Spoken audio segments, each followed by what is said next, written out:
فرزند زہرا یہ حالات برے ہیں۔ کاشانہ بصیرت ایک ایسا مکمل یوٹیوب چینل جس پر محروم بصارت کے لیے بالخصوص اور تمام افراد کے لیے بالعموم سینکڑوں کی تعداد میں اسلامی کتب دستیاب ہیں۔ لہذا گزارش ہے کہ آپ اپنی ذمہ داری نبھاتے ہوئے کاشانہ بصیرت کو سبسکرائب کرنے کے ساتھ ساتھ بیل آئیکن کو پریس کیجیے تاکہ آپ علم کے حصول کے ساتھ ساتھ مذہب اہل بیت کی اشاعت میں بھی اہم کردار ادا کرتے رہیں۔ کاشانہ بصیرت۔ فرزند زہرا یہ حالات برے ہیں۔ بسم اللہ الرحمن الرحیم۔ السلام علیکم۔ یہ کتاب آپ کے لیے کاشانہ بصیرت کی یوٹیوب چینل کی جانب سے ریکارڈ کی جا رہی ہے۔ نام کتاب حیات القلوب، حصہ اول، تالیف علامہ مجلسی علیہ رحمہ۔ اب ہم کتاب کا پارٹ نمبر 69 پڑھیں گے۔ 29واں باب حضرت ارمیہ و دانیال و عزیر علیہ السلام کے حالات اور بخت نصر کے عجیب و غریب واقعات، صفحہ نمبر 822۔ حق تعالیٰ ارشاد فرماتا ہے، سورہ بقرہ پارہ نمبر 2 آیت نمبر 259، کیا تو نے دیکھا ہے کسی کو اس شخص کے مانند جو اس گاؤں کی طرف گزرا جو خالی تھا اور اس کی دیواریں اس کے چھتوں پر گری پڑی تھیں اور وہ گاؤں خراب و برباد ہو چکا تھا۔ بعض کہتے ہیں کہ وہ جو گاؤں کی طرف گزرے تھے حضرت عزیر تھے، جیسا کہ حضرت صادق علیہ السلام سے منقول ہے، اور بعضوں کا قول ہے کہ وہ ارمیہ پیغمبر تھے، چنانچہ حضرت امام محمد باقر علیہ السلام سے منقول ہے کہ وہ قریہ، بعض کہتے ہیں کہ بیت المقدس تھا جسے بخت نصر نے خراب و برباد کیا تھا، اور بعض کا قول ہے کہ وہی گاؤں تھا جو مذکور ہوا، جس میں سے کئی ہزار اشخاص موت کے خوف سے بھاگے تھے اور سب کے سب مر گئے۔ وہ پیغمبر بولے کہ کب یا کیوں کر خدا اس شہر والوں کو زندہ کرے گا، اور یہ بطور انکار نہیں بلکہ عظمت قدرت الہی کے اظہار کے لیے کہا، یا حضرت ابراہیم کی طرح ان کے زندہ ہونے کی کیفیت جاننا چاہا، اور چونکہ آیت کے ظاہری معنی ضعف اعتقاد کا گمان دلاتے ہیں، اس لیے بعض مفسروں نے کہا کہ وہ کہنے والے عزیر و ارمیہ نہ تھے بلکہ ایک کافر تھا، لیکن یہ بہت سی حدیثوں کے خلاف ہے۔ تو خدا نے ان کو 100 سال تک کے لیے مردہ کر دیا اور پھر ان کو زندہ کیا۔ جب وہ زندہ ہوئے تو سمجھے کہ خواب میں تھے اور اب بیدار ہوئے ہیں، تو لوگوں نے ان سے پوچھا کتنی دیر اس حالت میں تھے؟ وہ بولے 1 روز، اور دیکھا کہ آفتاب ابھی غروب نہیں ہوا ہے اور شام ہو رہی ہے، تو کہنے لگے کہ بلکہ میں 1 روز سے بھی کم سویا۔ اور یہ سوال کرنے والا بعض کہتے ہیں کہ خدا تھا اور ان کو آسمانی ندا پہنچی تھی، اور بعض کا قول ہے کہ وہ ایک فرشتہ یا کوئی پیغمبر یا ایک بوڑھا آدمی تھا جس نے ان کو زندہ ہونے کے بعد پہچانا تھا۔ اس نے کہا بلکہ تم 100 سال سے اس جگہ مردہ پڑے تھے اور اب زندہ ہوئے ہو۔ تم اپنے آب و طعام کو دیکھو کہ ان میں مطلق تغیر نہیں ہوا ہے۔ منقول ہے کہ جب وہ اس مقام پر پہنچے تو ان کے پاس انگور و انجیر اور عرق انگور تھا، اور ان میں باوجود لطافت و نازک اشیاء ہونے کی کوئی تغیر نہیں ہوا، اور خدا کی قدرت سے 100 سال سے اسی طرح تر و تازہ تھے۔ اور اپنے خچر کو دیکھو کہ اس کی ہڈیاں سڑ گل گئیں اور ایک دوسرے سے جدا ہو گئی ہیں، اور ہم نے تم کو اتنی مدت تک مردہ رکھنے کے بعد پھر اس لیے زندہ کیا تاکہ تم اسی طرح لوگوں کے قیامت میں زندہ ہونے کا ثبوت اور دلیل بنو۔ اور ان بوسیدہ ہڈیوں کو دیکھو ہم کس طرح ان کو بلند کر کے ایک دوسرے سے ملاتے ہیں اور پھر ان پر گوشت کا لباس چڑھاتے ہیں۔ اکثر مفسروں نے کہا ہے کہ خدا نے ان کے خچر کو ان کی آنکھوں کے سامنے زندہ کیا کہ وہ دیکھیں کہ خدا مردے کو کیوں کر زندہ کرتا ہے۔ بعض کہتے ہیں کہ پہلے خدا نے ان کی آنکھوں کو زندہ کیا، انہوں نے اپنی پراگندہ اور بوسیدہ ہڈیوں کو دیکھا کہ وہ جمع ہو کر ایک دوسرے سے متصل ہوئیں اور ان پر گوشت و پوست رویدہ ہو گیا۔ آیت نمبر 259، جب یہ کیفیت ان پر ظاہر ہوئی بولے میں جانتا ہوں خدا ہر شے پر قادر ہے، یعنی میں پہلے سے جانتا تھا یا اب میرا علم زیادہ ہو گیا۔ بس سند ہے صحیح و حسن حضرت صادق علیہ السلام سے روایت ہے کہ جب بنی اسرائیل نے بہت نافرمانیاں کی اور خدا کے احکام کو بالکل پس پش ڈال دیا، اور خدا نے ان پر کسی کو مسلط کرنا چاہا کہ ان کو ذلیل کرے اور قتل کرے۔ حضرت ارمیہ کو وحی کی کہ بنی اسرائیل سے پوچھا کہ وہ کون سا شہر ہے جس کو میں نے تمام شہروں میں سے انتخاب کیا اور بہتر بنایا ہے، جس میں اچھے اچھے درخت لگائے گئے ہیں اور اس کو ہر خراب درخت سے محفوظ رکھا ہے۔ پھر اس شہر کے حالات خراب ہوئے اور اچھے درختوں کے عوض خرنوب کا درخت جو تمام درختوں میں بدتر ہے اگائے ہیں۔ جناب ارمیہ نے علماء بنی اسرائیل سے دریافت کیا، انہوں نے کہا ہم کو نہیں معلوم، خدا سے ہمارے لیے معلوم کیجیے۔ جناب ارمیہ نے 7 روزے رکھے، پھر دعا کی تو خدا نے وہی فرمائی کہ وہ شہر بیت المقدس ہے اور وہ درخت بنی اسرائیل ہیں جن کو میں نے اس شہر میں آباد کیا، لیکن چونکہ انہوں نے میری نافرمانی کی اور میرے دین کو الٹ پلٹ دیا اور ناشکری کی، لہٰذا میں اپنے ذات مقدس کی قسم کھاتا ہوں کہ ان کو ایسی سخت بلاؤں کے ذریعے معرض امتحان میں لاؤں گا کہ صاحبان عقل و دانہ حیران رہ جائیں گے، اور اپنے بندوں میں سے ایک شخص کو ان پر مسلط کروں گا جو بدترین نطفے سے پیدا ہوا ہوگا، جس کی غذا بھی بدترین اشیاء ہوگی۔ وہ ان کے مردوں کو قتل کرے گا، ان کی عورتوں کو اسیر کرے گا اور بیت المقدس کو خراب کرے گا جو ان کا خانہ شرف و عزت ہے، جس کے ذریعے فخر کیا کرتے ہیں، اور اس پتھر کو جس پر تمام دنیا میں ناز کرتے ہیں مزبلوں پر ڈال دے گا۔ 100 سال تک یہی صورت رہے گی۔ جناب ارمیہ نے بنی اسرائیل کو اس امر سے آگاہ کر دیا۔ انہوں نے دوبارہ درخواست کی کہ یا حضرت خدا سے پوچھیے کہ فقراء و مساکین اور غربا کا کیا گناہ ہے کہ وہ بھی اس بلا میں گرفتار ہوں گے۔ حضرت ارمیہ 7 روز تک ایک لقمہ کھانے پر اکتفا کرتے رہے، لیکن ان کو وحی نہ ہوئی، تو حضرت نے 7 روزے رکھے اور 7 روز کے بعد ایک لقمہ طعام تناول فرمایا، پھر بھی ان کو وحی نہ پہنچی، تو پھر 7 روز اور روزے رکھے تو خدا نے ان پر وحی فرمائی کہ اے ارمیہ اس سوال سے باز آؤ ورنہ تمہارا منہ پشت کی طرف پھیر دوں گا۔ کیا تم چاہتے ہو کہ اس امر میں شفاعت کرو جو مقدر کر چکا ہوں؟ ان سے کہہ دو کہ تمہارا یہی گناہ ہے کہ تم لوگوں کو گناہ کرتے ہوئے دیکھتے تھے مگر انکار نہ کرتے تھے، اور نہ ان لوگوں کو نصیحت کرتے تھے جو ان سے علیحدہ ہوتے تھے۔ پھر حضرت ارمیہ نے دعا کی کہ پالنے والے یہ تو بتا دے کہ تو ان پر کیسے مسلط فرمائے گا تاکہ میں اس کے پاس جا کر اپنے اور اپنے اہل بیت کے لیے امان طلب کروں۔ حق تعالیٰ نے فرمایا کہ فلاں موضع میں جاؤ، وہاں ایک لڑکے کو دیکھو گے جس کو امراض مزمن میں سب سے زیادہ مبتلا پاؤ گے، اس کی پیدائش سب سے زیادہ خبیث و بدتر ہے، یعنی ولد الزنا ہے، اس کا عذاب تمام لوگوں سے بدتر ہے۔ حضرت ارمیہ اس مقام پر پہنچے، وہاں کاروان سرا میں ایک لڑکے کو دیکھا جس سے لوگوں نے مزبلہ پر ڈالا ہے اور وہ زمین پر پڑا ہوا ہے، صرف اس کی ایک ماں ہے جو ایک پیالے میں سوکھی روٹی کے ٹکڑے توڑ رہی ہے اور اس کے سامنے سور کا دودھ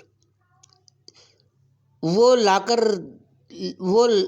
لے کر آتی ہے اور وہ روٹی کھا لیتا ہے اور دودھ پی لیتا ہے۔ حضرت ارمیہ سمجھ گیا کہ جس کے بارے میں خدا نے فرمایا ہے وہ یہی لڑکا ہو سکتا ہے۔ حضرت اس کے پاس گئے اور اس کا نام پوچھا، اس نے بخت نصر بتایا۔ حضرت ارمیہ کو یقین ہو گیا کہ آپ نے اس کا علاج کیا۔ جب وہ تندرست ہو گیا تو آپ نے اس سے فرمایا تو مجھے پہچانتا ہے؟ اس نے کہا نہیں، ہاں اتنا سمجھتا ہوں کہ آپ ایک صالح اور نیک آدمی ہیں۔ فرمایا میں ارمیہ بنی اسرائیل کا رسول ہوں، خدا نے مجھے خبر دی کہ تو بنی اسرائیل پر مسلط ہوگا، ان کے مردوں کو قتل کرے گا اور ایسا کرے گا۔ بخت نصر نے یہ سنا تو اس کے دل میں غرور پیدا ہو گیا۔ پھر حضرت ارمیہ نے اس سے کہا کہ میرے لیے ایک امان نامہ لکھ دے۔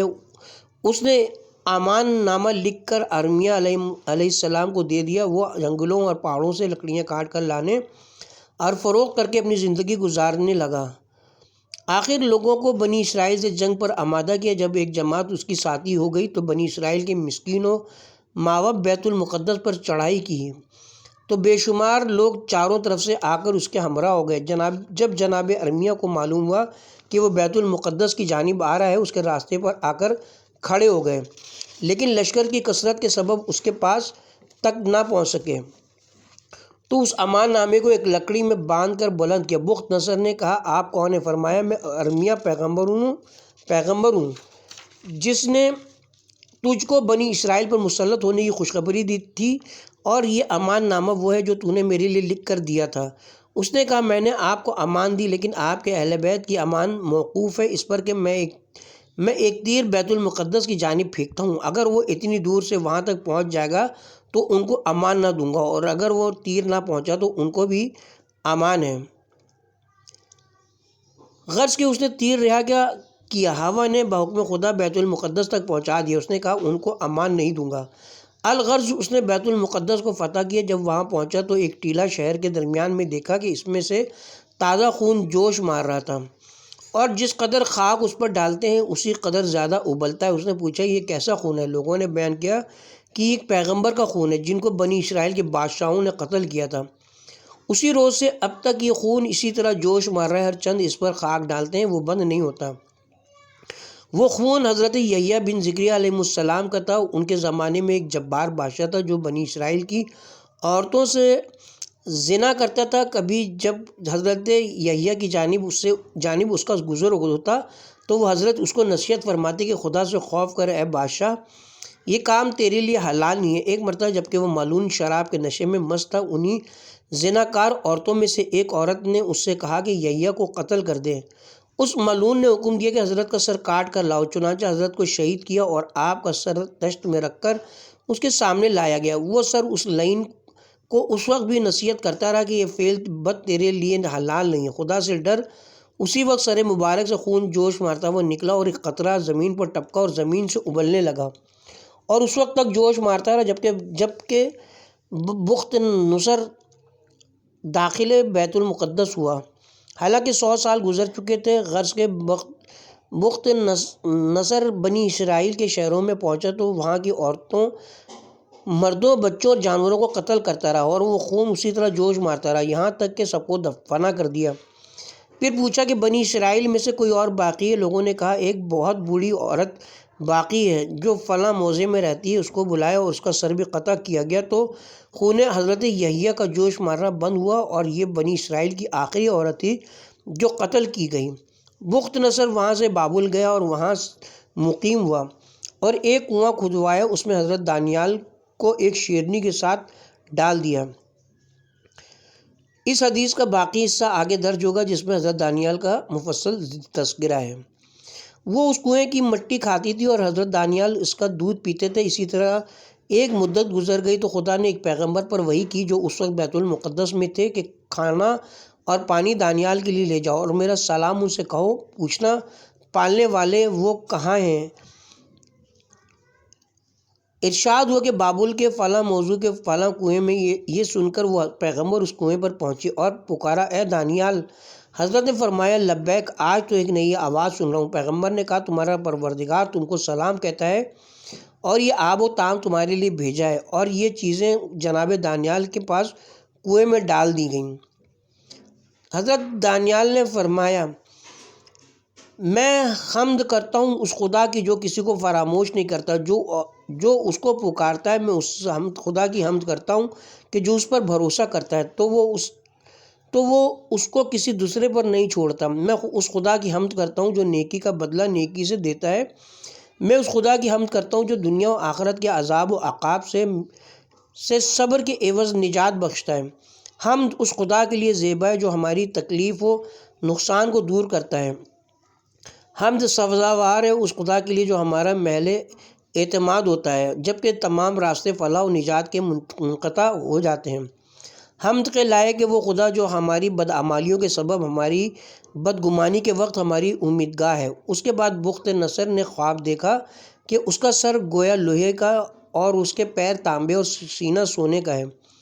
منجموں کو بلا کر پوچھا بتاؤ میں نے کیا خواب میں دیکھا ہے؟ انہوں نے لا علمی ظاہر کی اور کہا بیان کیجئے کیا دیکھا تو ہم لوگ اس کی تعبیر بیان کریں۔ بخت نصر نے کہا کہ اب تک اتنے روپے ماہانہ اتنے سال سے تم کو تنخواہیں دے رہا ہوں اور تم اتنا نہیں بتا سکتے کہ میں نے خواب میں کیا دیکھا ہے۔ پھر سب کو قتل کر دیا۔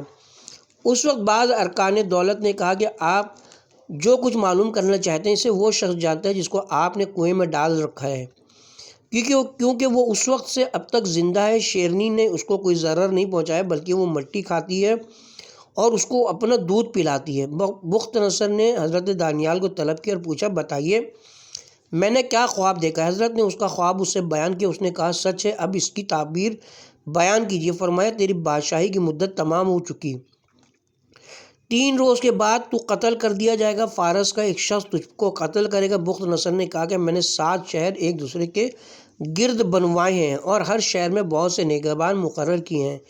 اسی پر اکتفا نہیں کی بلکہ تانبے کی مرغابیاں بنوا کر ہر شہر کے دروازے پر کرا دی ہیں، جو کسی اجنبی کو دیکھ کر چلانے لگتی ہیں تاکہ وہ گرفتار کر لیا جائے۔ حضرت دانیال نے فرمایا ایسا ہی ہوگا جیسا میں نے بیان کیا ہے۔ بخت نصر نے پھر اپنے سپاہیوں کو حکم دیا کہ گشت کرتے رہو اور جس کو میری طرف آتے ہوئے دیکھو قتل کر دو، خواہ وہ کوئی ہو۔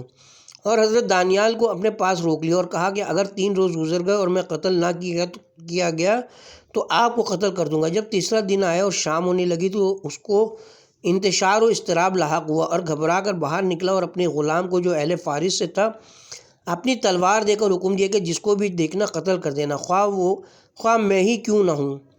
غلام نے شمشیر اس کے ہاتھ سے لی اور ایک ضرب میں اس کو واصل جہنم کر دیا۔ ارمیہ علیہ السلام بنی اسرائیل کے قتل کے بعد بیت المقدس سے نکلے اور اپنے خچر پر سوار ہوئے، انجیر و عرق انگور اپنے کھانے پینے کے لیے ساتھ لیے اور چلے اور اس مقام پر پہنچے جہاں بہت سے لوگ مرے ہوئے پڑے تھے اور جانور ان صحرائی اور دریائی اور پرندے ان کے بدنوں کو کھا رہے تھے۔ وہاں حضرت ٹھہرے اور کچھ دیر سکوت کے بعد آپ کی زبان سے نکلا، کیوں کر ان کو خدا زندہ کرے گا جن کے اعضاء کو جانوروں نے کھا لیا ہے۔ تو خدا نے ان کی روح کو قبض کر لیا اور 300 سال کے بعد زندہ کیا۔ جب خدا نے بنی اسرائیل پر رحم فرمایا اور بخت نصر کو ہلاک کیا، پھر بنی اسرائیل کو دنیا میں آباد کیا، اور وہ جو 100 سال تک مردہ رہنے کے بعد زندہ ہوئے وہ ارمیہ پیغمبر تھے۔ حضرت عزیر کے بارے میں یہ کہ جب بخت نصر بادشاہ ہوا اور بنی اسرائیل پر مسلط ہوا، وہ حضرت اس کے شر سے بچ کر نکلے اور ایک چشمے آب میں جا کر غائب ہو گئے۔ خدا نے حضرت ارمیہ کے جسم میں سے جس عضو کو سب سے پہلے زندہ کیا وہ ان کی آنکھیں تھیں۔ آنکھوں کی سفیدی میں پتلی انڈے کی سفیدی کے مانند متحرک تھی اور دیکھ رہی تھی۔ اس وقت خدا نے ان پر وحی کی کہ کتنے دنوں اس مقام پر تم ٹھہرے؟ عرض کی کہ 1 روز۔ پھر جب دیکھا کہ آفتاب بلند ہوا ہے تو کہا 1 دن سے بھی کم۔ خدا نے فرمایا نہیں بلکہ 100 سال تم کو اس جگہ گزر گئے۔ انجیر و آب انگور کو دیکھو کہ اس مدت میں وہ سب اسی طرح تر و تازہ ہیں، اور اپنے خچر کو دیکھو کہ کس طرح سڑ گل کر ڈھیر ہو رہا ہے۔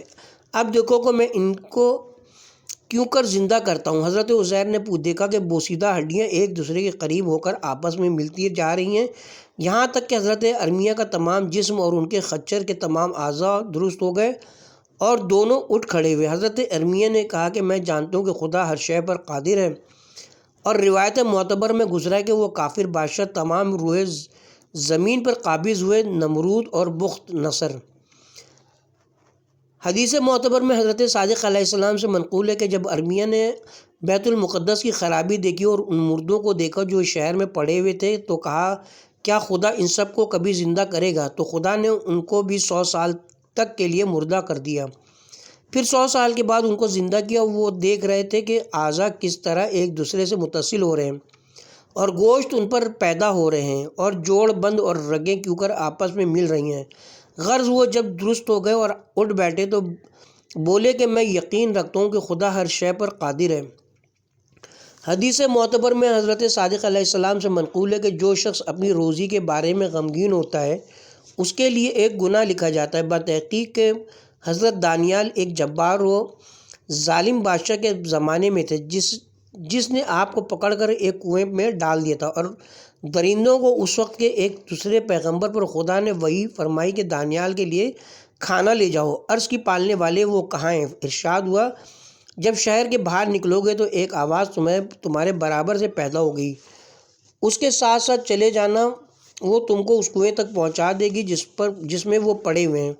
جب وہ پیغمبر حضرت کے پاس پہنچے اور کھانا پانی کنویں میں پہنچایا تو حضرت دانیال نے وہ دعا پڑھی جو گزر چکی۔ اس کے بعد حضرت صادق علیہ السلام نے فرمایا خدا مومنین کی روزی ایسی جگہ سے پہنچاتا ہے جہاں سے ان کو گمان بھی نہیں ہوتا۔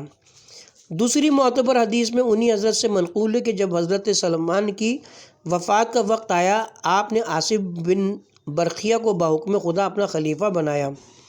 ان کے شیعہ برابر حضرت آصف کی خدمت میں آ کر مسائل دین پوچھا کرتے تھے۔ ایک مرتبہ حضرت آصف ایک طویل مدت تک ان کے درمیان سے غائب ہو گئے، پھر ظاہر ہوئے اور ایک عرصے تک ان کے ساتھ رہے، پھر ان کو رخصت کیا۔ ان کے شیعوں نے پوچھا، پھر اب ہم سے آپ کہاں اور کب ملیں گے؟ فرمایا صراط کے نزدیک۔ یہ کہہ کر غائب ہو گئے اور بنی اسرائیل پر سختیاں اور تکلیفیں ہونے لگیں، اور بخت نصر ان پر مسلط ہوا، جس کو پاتا مار ڈالتا تھا اور جو بھاگ نکلتا تھا اس کے تعاقب میں آدمی دوڑا دیتا، ان کے لڑکے بالوں کو قید کر لیتا۔ چنانچہ یہود کے بزرگ اشخاص میں سے 4 شخصوں کو اپنے لیے انتخاب کیا، جن میں ایک حضرت دانیال تھے اور ہارون کی اولاد میں سے حضرت عزیر تھے، اور یہ لوگ بہت خردسال اور کمسین تھے۔ اس نے ان کو قید کر لیا اور بنی اسرائیل اس کے ہاتھوں انتہائی تکلیف، ذلت و عذاب میں تھے۔ اس وقت ان کے ہادی و رہبر حضرت دانیال تھے، جب 90 سال تک بخت نصر کی قید میں رہے۔ آخر جب اس کو حضرت دانیال کی عظمت و فضیلت معلوم ہوئی اور اس نے یہ سب سنا کہ بنی اسرائیل ان کے انتظار میں ہیں اور ان کے ذریعے سے اپنی تکلیفوں اور سختیوں کے دور کے زائل ہونے کی امید رکھتے ہیں، تو اس نے حضرت دانیال کو نہایت کشادہ اور گہرے کنویں میں قید کر دیا اور ایک شیر اس میں چھوڑ دیا تاکہ حضرت کو ہلاک کر دے، اور حکم دیا کہ کوئی حضرت کو آب و غذا نہ دے۔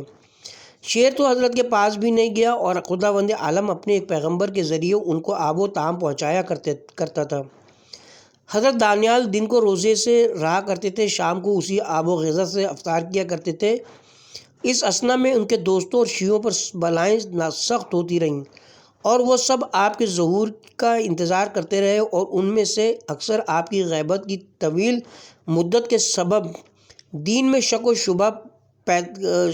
و شبہ کرنے لگے۔ آخر جب حضرت دانیال اور ان کی قوم پر بلائیں اور تکلیفیں حد سے بڑھ گئیں تو بخت نصر نے خواب میں دیکھا کہ ملائکہ فوج در فوج آسمان سے زمین پر نازل ہوتے ہیں اور کنویں پر جا رہے ہیں جس میں حضرت دانیال قید تھے، اور حضرت دانیال کو سلام کرتے ہیں اور ان کو تکلیفوں کے دور ہونے کی خوشخبری دیتے ہیں۔ صبح کو بیدار ہوا تو اپنے کیے پر نادم و پشیمان ہوا۔ حضرت کو کنویں سے باہر نکالا اور آپ سے معذرت کی اور اپنی بادشاہی اور سلطنت کے تمام امور حضرت کے سپرد کر دیے اور آپ کو اپنے ملک کا فرما رواں بنا دیا۔ پھر بنی اسرائیل کے جو لوگ پوشیدہ ہو کر باقی رہ گئے تھے حضرت دانیال کے پاس جمع ہونے لگے، ان کو کشائش اور راحت کا یقین ہو گیا۔ غرض کے تھوڑے زمانے تک اسی حال پر بسر ہوئی اور حضرت دانیال رحمت الہی سے واصل ہوئے۔ ان کے بعد امر نبوت و خلافت حضرت عزیر کو پہنچا اور مومنین آپ کے تابع اور آپ سے مانوس ہوئے اور مسائل دین حضرت سے حاصل کرتے رہے۔ پھر خدا نے ان کو بھی پوشیدہ کر دیا اور 100 سال تک ان کی غیبت قائم رہی، پھر دوبارہ ان کو مابعوث فرمایا۔ پھر ان کے بعد حجت ہائے خدا غیبت میں رہے اور بلائیں بنی اسرائیل پر سخت ہوتی رہیں، یہاں تک کہ حضرت یحییٰ ظاہر ہوئے۔ بسند معتبر منقول ہے کہ حضرت امام محمد باقر علیہ السلام سے لوگوں نے سوال کیا کہ کیا یہ صحیح ہے کہ حضرت دانیال علم تعبیر خواب جانتے تھے اور آپ نے لوگوں کو اس کی تعلیم بھی دی ہے؟ فرمایا ہاں، خدا ان پر وحی فرماتا تھا، وہ پیغمبروں میں سے تھے اور ان میں سے تھے جن کو خدا نے علم تعبیر عطا فرمایا تھا، بہت سچے نیک کردار اور حکیم و دانا تھے۔ خدا کی عبادت ہم اہل بیت کی محبت دل میں لیے ہوئے کرتے تھے۔ بسند معتبر حضرت امام رضا علیہ السلام سے منقول ہے کہ حضرت دانیال کے زمانے میں ایک بادشاہ تھا جس نے ان حضرت سے عرض کیا تھا کہ میں چاہتا ہوں کہ میرا ایک لڑکا آپ کے ایسا نیک کردار ہوتا۔ حضرت نے پوچھا تیرے دل میں میری کس قدر عظمت و منزلت ہے؟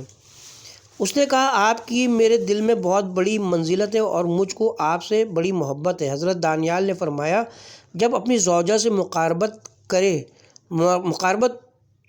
تو کرے تو دل میں میری طرف رجوع رکھنا اور تمام تر میرا خیال اور دھیان رکھنا۔ جب اس نے ایسا کیا اس کے ایک لڑکا پیدا ہوا جو مخلوق میں سب سے زیادہ حضرت دانیال سے مشابہ تھا۔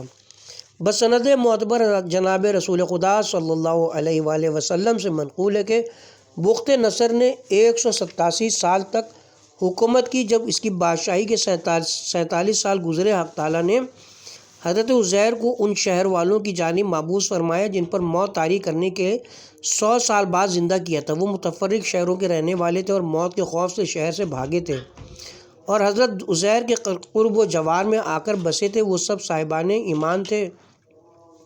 حضرت عزیر ان کی دلجوئی کرتے، ان کی باتوں کو سنتے اور ان کے ایمان کے سبب ان کو دوست رکھتے تھے اور ان کے ساتھ ایمانی برادری قائم کر لی تھی۔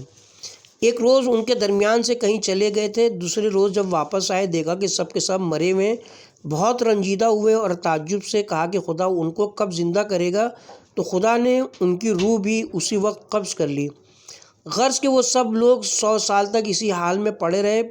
بعد 100 سال کے خدا نے حضرت عزیر کو ان لوگوں کے زندہ کیا۔ وہ لوگ 1,00,000 لڑنے والے سپاہی تھے۔ اس کے بعد بخت نصر ان پر مسلط ہوا۔ اس نے سب کو قتل کر دیا، ان میں سے ایک بھی نہ بچا۔ جب بخت نصر فوت ہوا اور اس کا بیٹا مہرویہ بادشاہ ہوا اور اس نے 17 سال 20 روز بادشاہی کرنے کے بعد حکم دیا تو ایک بہت بڑا غار کھود کر حضرت دانیال اور ان کے شیعوں کو اس میں ڈالا اور اوپر سے آگ روشن کر دی، لیکن ان کو کوئی گزند نہ پہنچا۔ جب اس نے دیکھا کہ آگ ان کے نزدیک نہیں جاتی ہے تو اسی غار میں سب کو قید کر دیا اور بہت درندے اس میں چھوڑ دیا اور ہر طرح کے عذاب سے ان کو معذوب کیا، یہاں تک کہ خدا نے ان کو اس کے ہاتھ سے نجات دی۔ اور اصحاب الاخدود جو خدا نے قرآن میں فرمایا یہی لوگ ہیں۔ جب خدا نے حضرت دانیال کو اپنے جوار رحمت میں طلب کرنا چاہا، ان کو حکم دیا کہ نور و حکمت خدا اپنے فرزند یکجا کو سپرد کریں، اپنے فرزند یکجا کو سپرد کریں اور اس کو اپنا خلیفہ بنائیں۔ بسند حسن بلکہ صحیح حضرت صادق علیہ السلام سے منقول ہے کہ حضرت امیر المومنین علیہ السلام نے فرمایا کہ حضرت دانیال یتیم تھے، ان کے ماں باپ نہ تھے۔ بنی اسرائیل کی ایک بوڑھی عورت نے ان کی پرورش کی تھی۔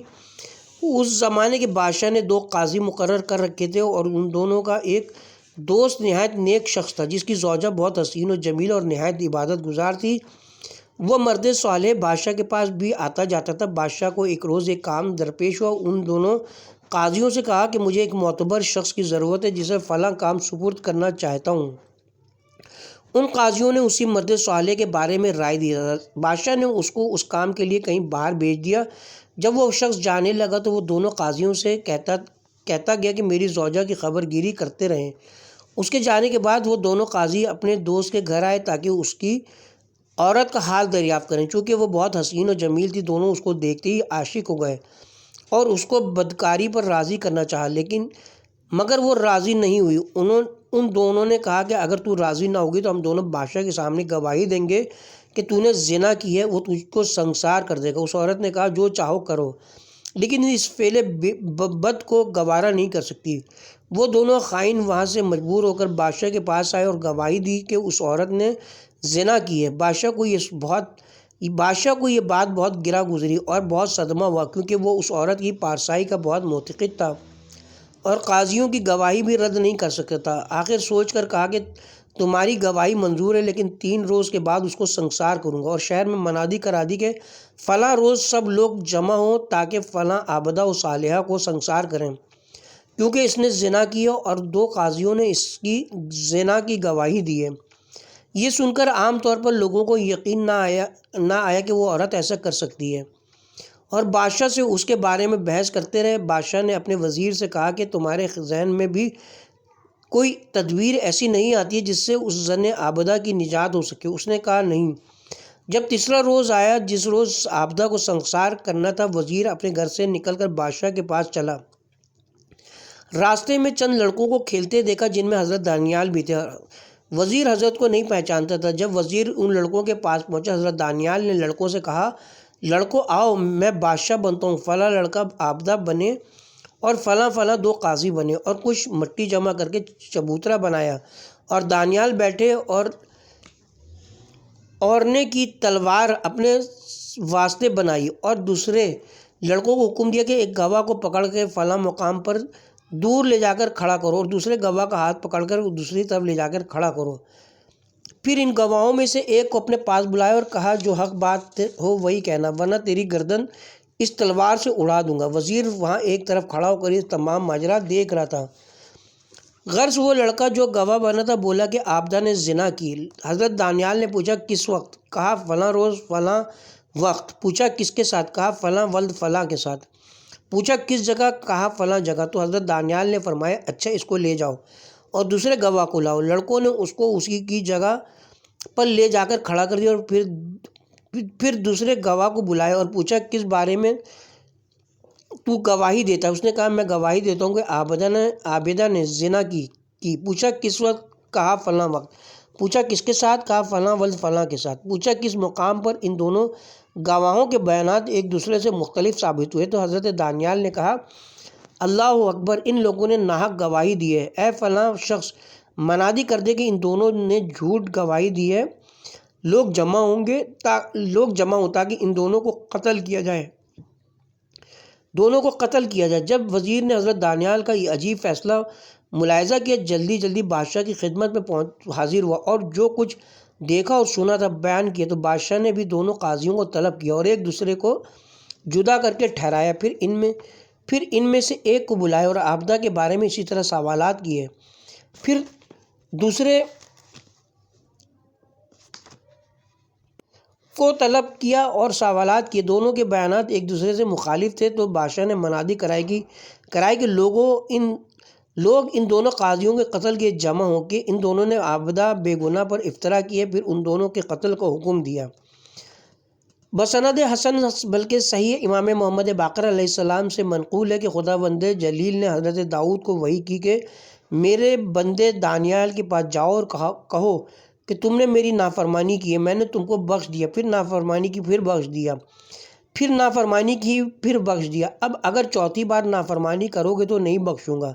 حضرت داؤد نے ان کو یہ پیغام الہی پہنچا دیا۔ حضرت دانیال نے کہا آپ پر جو حق رسالت ہے آپ نے ادا کر دیا۔ پھر سحر کے وقت حضرت دانیال نے گریہ وزاری اور عز و انکسار کے ساتھ دست مناجات رب العزت کی بارگاہ میں بلند کیا اور عرض کی پالنے والے میں نے 3 مرتبہ نافرمانی کی، تو نے بخش دیا، اور اگر چوتھی مرتبہ نافرمانی کروں گا تو نہ بخشے گا۔ تیرے عزت و جلال کی قسم اگر مجھ پر کرم نہ رکھے گا اور مجھے توفیق نیک نہ دے گا تو ضرور نافرمانی کروں گا اور پھر نافرمانی کروں گا اور پھر کروں گا۔